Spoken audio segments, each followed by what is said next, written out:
Hello friends.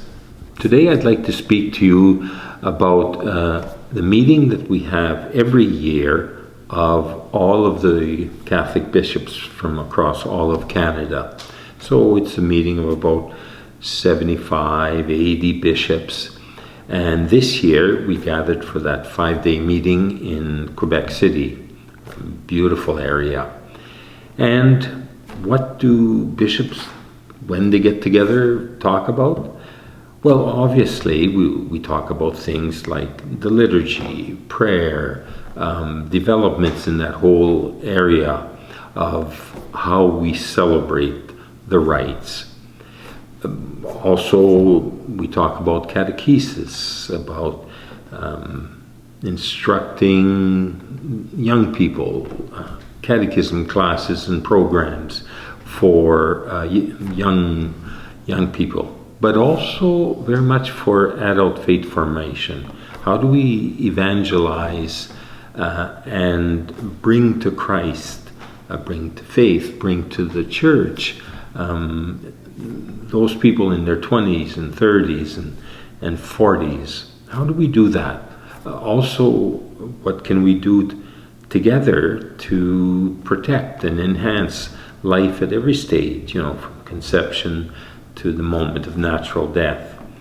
But also, often at the plenaries, we have a particular focus, and sometimes on something that hasn't been on our radar very much at all.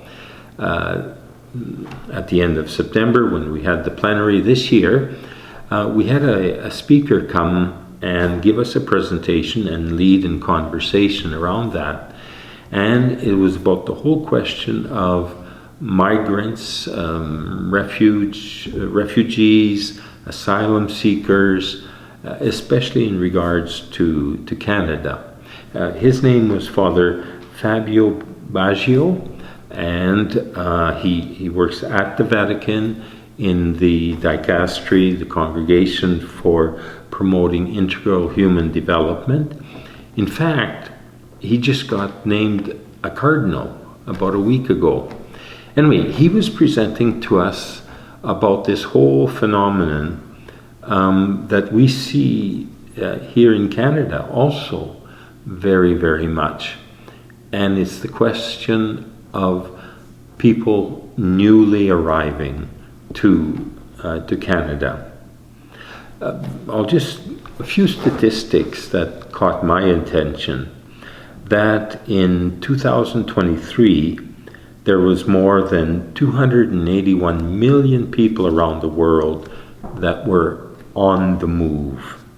That's an increase of 108 million in 20 years. And we know that. We see it on TV all the time.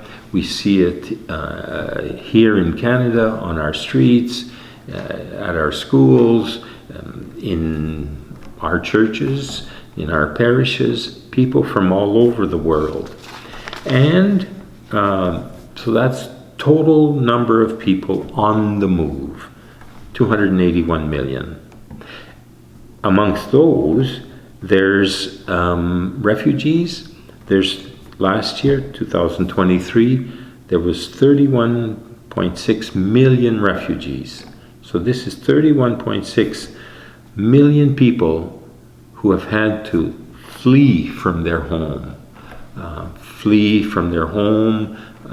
Because of war and conflict, sometimes because of environmental results, massive storms, the rising of the seas, and some because of poverty, that where they live, they can no longer live and give a dignified future for their children. There isn't enough food. There's the pressures to find something better elsewhere.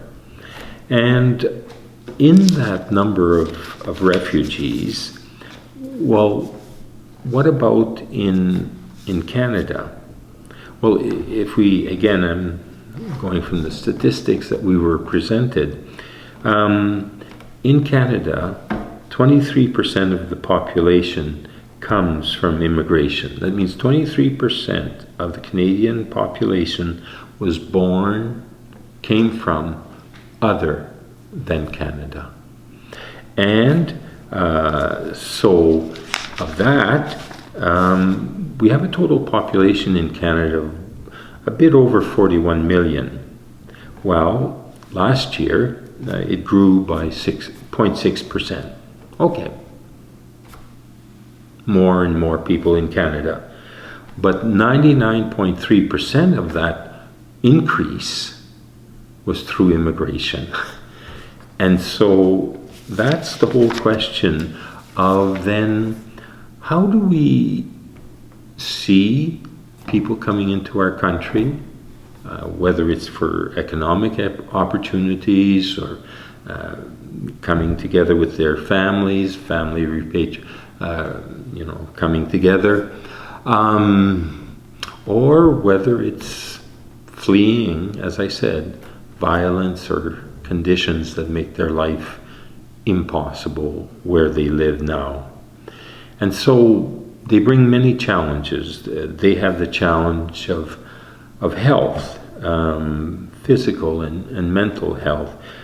They have a challenge, many of them, of a low income, difficulty with learning a new language, with being discriminated, their certification, their experience, their education not being recognized, that they need permanent housing.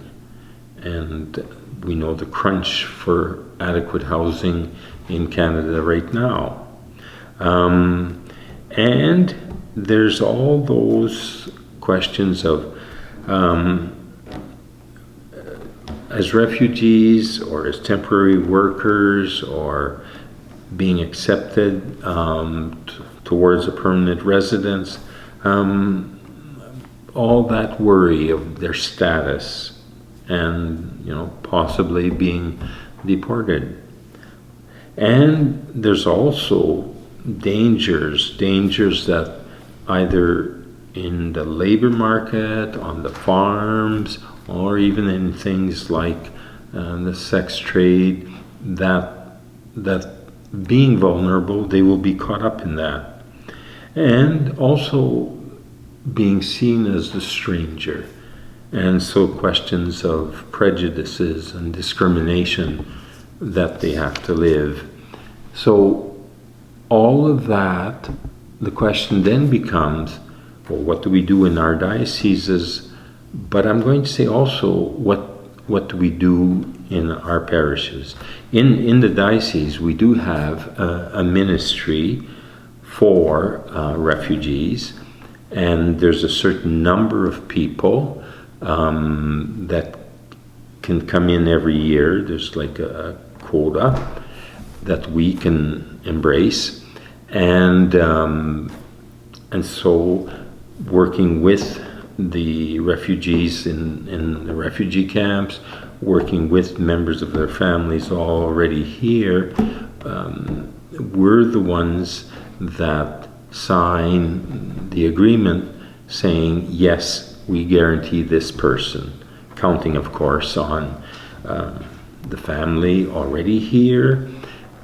And sometimes when refugees are really in a bad situation and no one here, the government will fund that for a year. But also there's some parishes. I know in particular a group at Saint-Timothy's, Saint Bernadette, that people coming together to help welcome the stranger, welcome the refugee.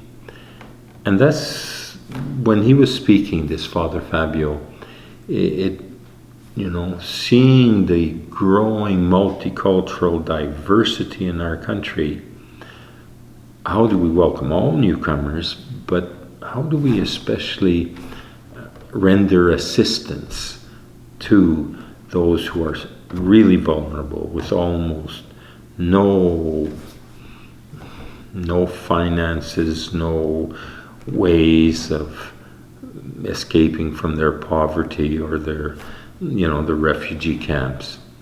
So one of the things I would ask each parish to think about is, could our parish sponsor,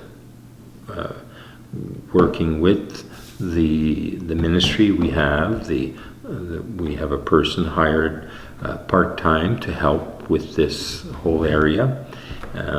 So would a group in a parish working together be able to offer help with all of those challenges of, learning a new language, of health and education, of housing,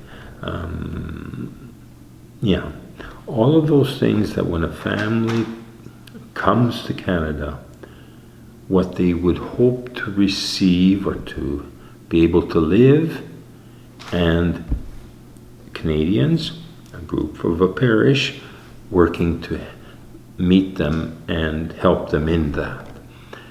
It really struck me with not only the numbers, but the situation of so many people on the move in our world today.